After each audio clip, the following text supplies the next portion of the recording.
Hello दोस्तों, welcome back to my channel. तो बहुत जनों की कमेंट आ रहे थे कि ये सेम क्वेश्चन मैं पहले भी इसका एक वीडियो डाल चुका हूँ।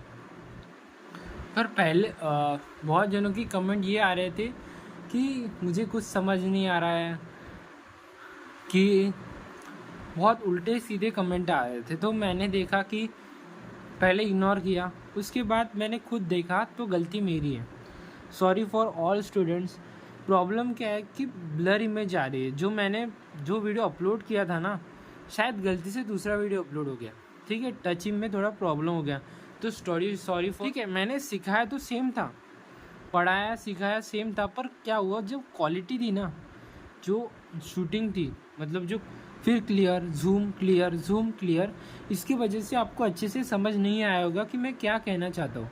ठीक है, इसलिए मैं फिर से एक नया वीडियो बना रहा हूँ कि आपको अच्छे से समझाऊँ और क्या होता है। ठीक है, determine the gravitation force if two body of masses 80 kg and 200 kg।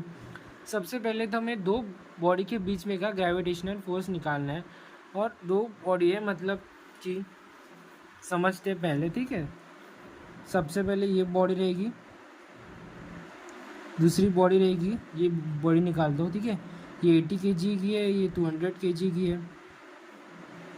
This is 80 kg and this is 200 kg। इन दोनों के बीच में का जो डिस्टेंस है वो 6 मीटर है। ये इन दोनों के बीच में का जो डिस्टेंस है 6 मीटर, जो 6 मीटर डिस्टेंस है ना, तो इन दोनों के बीच में के ग्रेविटेशनल फोर्स निकालना है। तो कितना ग्रेविटेशन फोर्स होगा 6 मीटर के बीच में के, 6 मीटर के बीच में कितना ग्रेविटेशन फोर्स है इन दोनों ऑब्जेक्ट के बीच में। ठीक है, दोनों बॉडी के बीच में ये हमें निकालना है। तो ठीक है, तो निकालते हैं। और ये हमेशा याद रखना कि दो बॉडी के बीच में का अगर कौन सा फोर्स लिखा है, यहाँ पे बोल दिया है, सीधा सीधा बोला है ग्रेविटेशन फोर्स, पर ये हमेशा समझना कि दो बॉडी के बीच में का अगर फोर्स निकालना है तो हमेशा वो ग्रेविटेशन फोर्स होगा। ठीक है, ठीक है। तो सबसे पहले बोला कि भाई ये क्वेश्चन अगर पूछता है तो हमारा परफेक्ट होना चाहिए। ठीक है, परफेक्ट होना ही चाहिए। ठीक है, सबसे पहले mass one is known as 80 kg, mass two is known as 200 kg। ठीक है, सॉरी मैंने यहाँ पे ग्रीवन लिखना भूल गया। ठीक है, यहाँ पे ग्रीवन लिख देना। ग्रीवन मतलब ये यहाँ पे, ठीक है, ये यहाँ पे का ग्रीवन है, ग्रीवन लिखना। ये one mass one is 80 kg, mass two is equals to 200 kg। और जो डिस्टेंस है उसको हम मीटर, डिस्टेंस तो उसको हम डिनोट करते हैं आर से, तो इस नोन एज 6 मीटर। सॉरी यहाँ पे लिख दिया था ना। अच्छा, ओके। तो उसके लिए हमें फॉर्मूला लगने वाला है। Formula is known as 6.67 multiply by 10⁻11 mass 1 multiply by mass 2 is equals to r square. ठीक है, आर स्क्वायर। ओके, ठीक है। तो सॉल्यूशन देखेंगे। ठीक है, सॉल्यूशन देखते हैं। अच्छा दिख रहा है ना प्रॉपर। ठीक है,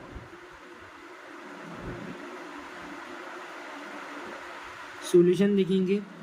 6.67 10⁻11 mass 1 multiply by mass 2 is equals to r square. यही फॉर्मूला है, अभी वैल्यू पुटअप करेंगे। 6.67 10⁻11 mass 1 is known as 80 kg, mass 2 is known as 200 kg, is known as 6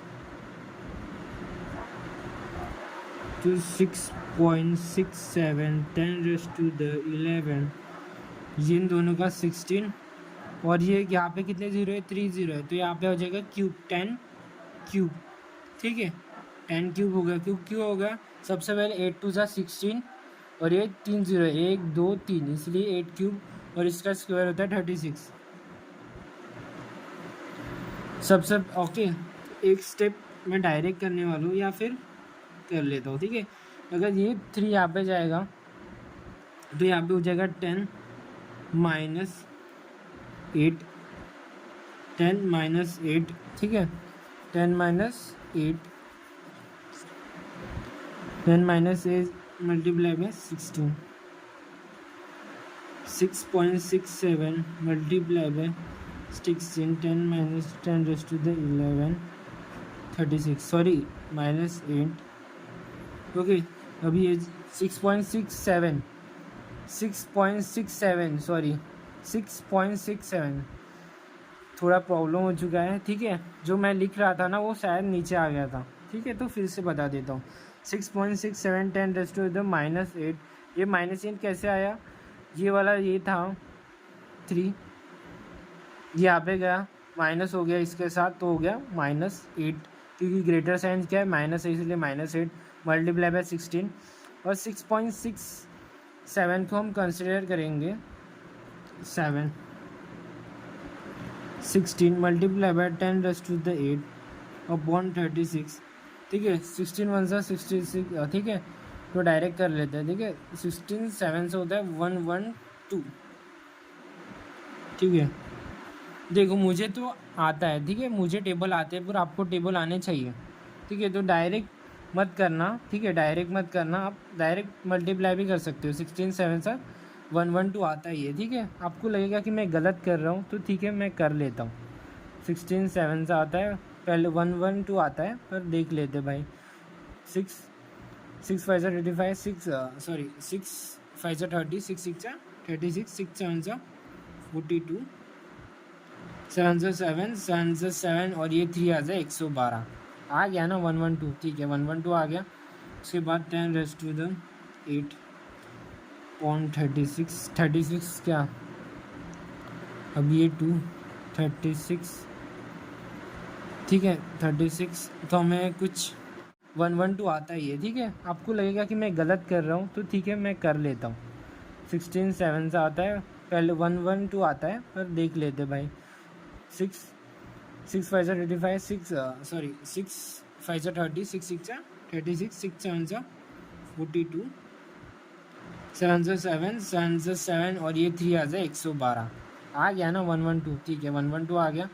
उसके बाद 10 रेज टू द 8.36, 36 क्या, अब ये 2 36, ठीक है 36, तो हमें कुछ 36 3 का कंसिडर करना पड़ेगा, क्योंकि यहाँ पे आता है 108, 3 108 -4 सॉरी 4, तो फिर से हमें पॉइंट लेना पड़ेगा, ठीक है।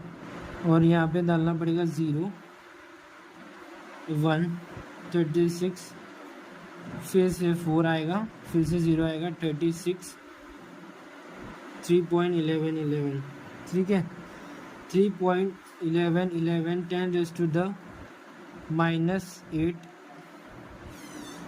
ये इसका फाइनल आंसर है। हमने ग्रेविटेशनल फोर्स निकाल लिया, ठीक है। ये इसका क्या है, फाइनल आंसर है।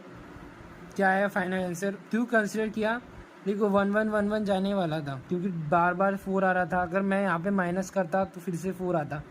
तो हमेशा याद रखना कि पॉइंट के बाद सिर्फ 2 डिजिट कंसिडर करना, उसके ज़्यादा नहीं, ठीक है। आपको अच्छा, आई होप आपको वीडियो अच्छी लगी होगी। अगर वीडियो अच्छी लगेगी प्लीज़ लाइक सब्सक्राइब कर देना, और मुझे सब्सक्राइब करो चैनल को, लाइक करो वीडियो को, इससे बहुत ज़्यादा मोटिवेशन मिलता है। मिलते हैं नेक्स्ट वीडियो में, बाय।